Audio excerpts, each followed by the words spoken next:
ওমা কি হয়েছে গো, তুমি ব্যাগ গোছাচ্ছ কেন? আমি বাড়ি চলে যাব। কেন, কি হয়েছে? সেটা জামাইকে জিজ্ঞেস করে দে।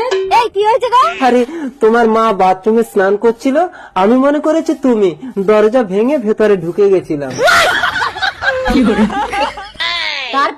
তারপরে তো অজ্ঞান। ওমা তুমি কাঁদছো কেন? ও তো অজ্ঞান হয়েছিল, কিচ্ছু দেখেনি। আমি মুখ পুড়ি, জামাই অজ্ঞান হয়নি, আমি অজ্ঞান হয়ে গেছিলাম। তারপরে তো আমিও অজ্ঞান। তারপর জ্ঞান ফিরে জামাইয়ের বুকে কান পেতে শুনি জামাইয়ের ধুকধুকানি বন্ধ। তারপর তোর শীতের সিঁদুর বাঁচানোর জন্য জামাইয়ের মুখে মুখ দিয়ে দম দিতে হলো। खत्म। দম দাও, মুখে দম দাও।